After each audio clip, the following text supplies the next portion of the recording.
was a dark, rainy night. The rain poured down in relentless sheets, the heavy drops pounding against the windows of Jenny's small house. She sat curled up on the couch, a cozy blanket wrapped around her, trying to lose herself in a book. Her parents were out of town for the weekend, leaving her alone in the quiet house. The storm outside seemed to grow more intense with each passing minute. Thunder rumbled in the distance, and the wind howled through the trees. Jenny glanced at the clock. It was nearly midnight. She decided to make herself a cup of hot chocolate to help her relax. As she entered the kitchen, the lights flickered and then went out, plunging the house into darkness.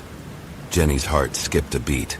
She fumbled for her flashlight, which she kept in a drawer for situations like this.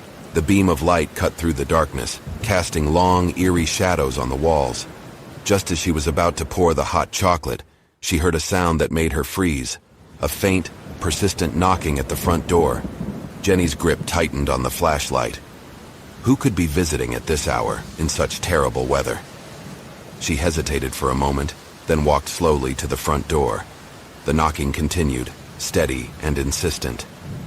Jenny peered through the peephole, but the rain made it difficult to see anything clearly.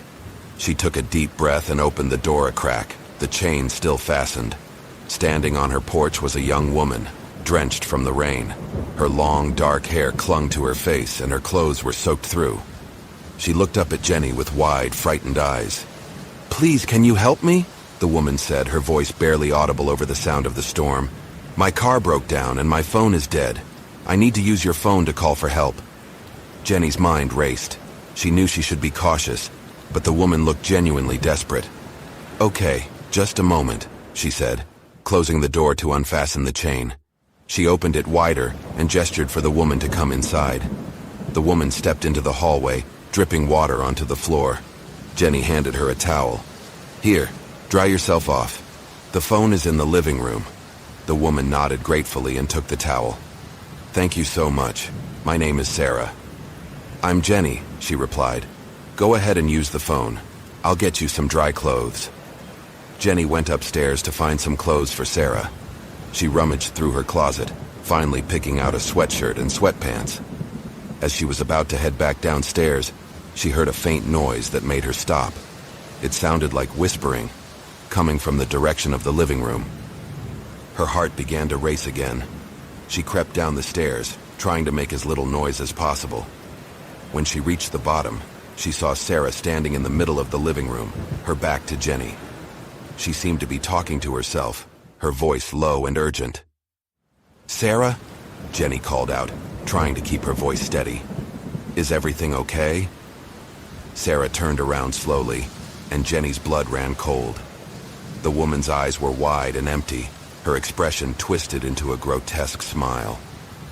"Thank you for letting me in, Jenny," she said in a voice that no longer sounded desperate, but rather menacing. Jenny took a step back, her mind racing. "Who are you?" she demanded, trying to sound braver than she felt. Sarah took a step forward, her smile widening. "I needed a way in, and now that I'm here, you're not going anywhere." Panic surged through Jenny. She turned and ran towards the kitchen, but Sarah was fast, too fast. She felt a cold hand grab her arm, pulling her back. Jenny struggled, but Sarah's grip was very strong. "Let me go!" Jenny screamed, twisting and turning, trying to break free. Sarah leaned in close, her breath cold against Jenny's ear. "This house is mine now," she whispered. "And so are you." In a desperate burst of strength, Jenny managed to break free from Sarah's grip. She stumbled towards the back door, her heart pounding. She yanked it open and ran out into the storm, the rain soaking her instantly. She didn't stop, didn't look back, just ran as fast as she could towards the neighbor's house. She pounded on the door, screaming for help.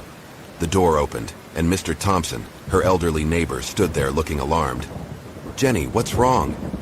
"There's someone in my house," she cried, her voice shaking.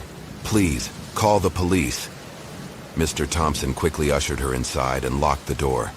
He grabbed his phone and dialed 911, while Jenny stood there, dripping wet and trembling with fear.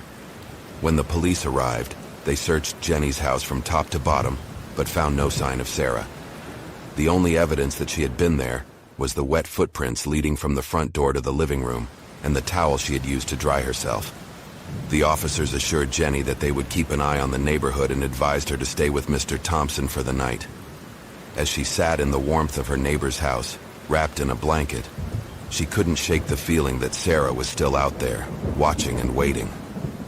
The rain continued to pour down outside, and Jenny knew that she would never forget the terror of that rainy night and the stranger who had turned it into a nightmare.